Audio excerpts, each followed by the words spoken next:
Alors la micronutrition, c'est deux choses. C'est d'abord un ajustement alimentaire de manière à mieux choisir son alimentation pour chacun d'entre nous. Et le deuxièmement, c'est s'il y a besoin, se complémenter sur mesure en fonction de ses besoins. La micronutrition nous apporte une réponse individualisée, ça c'est très important.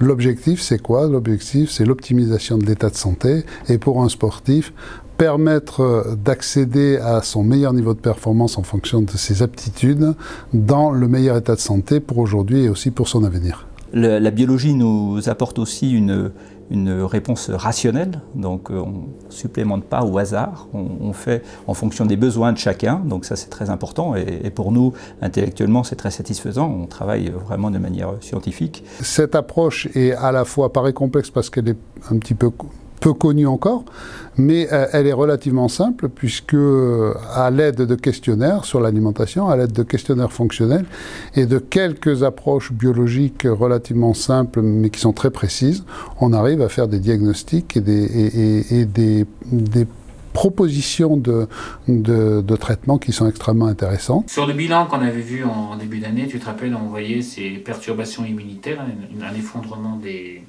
lymphocytes.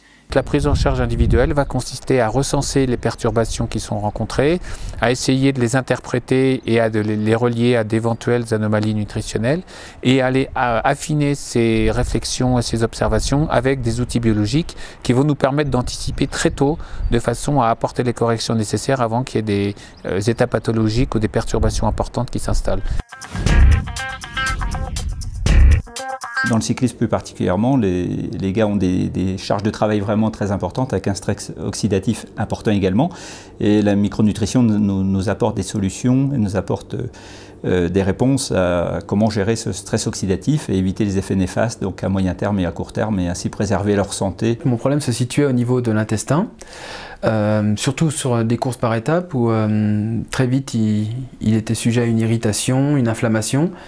Et donc cela, ça se traduisait par des petites maladies comme une rhinite, pharyngite, le nez qui coule, des petites choses comme ça, mais qui nuisaient considérablement à mes performances. On voit premièrement que nos coureurs sont moins souvent malades. Donc au bout de 6 à 8 mois, j'ai tout de suite vu des améliorations puisque mes défenses immunitaires étaient un petit peu reboosté. Certains coureurs avaient des carences très importantes dans différents micronutriments, antioxydants, par exemple le coenzyme Q10, certaines vitamines, certaines choses comme ça. Donc, et le fait de le corriger donc, a permis à beaucoup de coureurs de passer un cap avec une meilleure résistance, une meilleure gestion de leur stress oxydatif, de leur charge de travail et ainsi passer un cap. Et ça se traduit souvent par des résultats.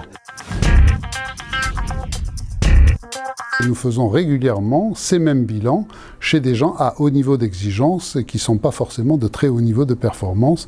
Et c'est extrêmement intéressant de pouvoir spécifier des ajustements au niveau de l'alimentation, de donner des programmes alimentaires éventuellement complémentaires en s'aidant de ce type de bilan. Ces questionnaires qu'on a élaborés comme étant des recueils organisés de troubles fonctionnels qui interrogent le patient, sportif ou non, sur ses problèmes de mémoire, de fatigue, de sommeil, mais aussi ses troubles digestifs, mais encore ses plaintes articulaires ou musculaires ou enfin ses problèmes affectieux, sont évidemment utilisables dans le cadre de n'importe quelle consultation et ce, quel que soit le motif de consultation, qu'il s'agisse d'un sportif ou d'un individu se rendant sur la consultation pour de toute autre raison. C'est la même démarche, on recueille les indices et on les interprète.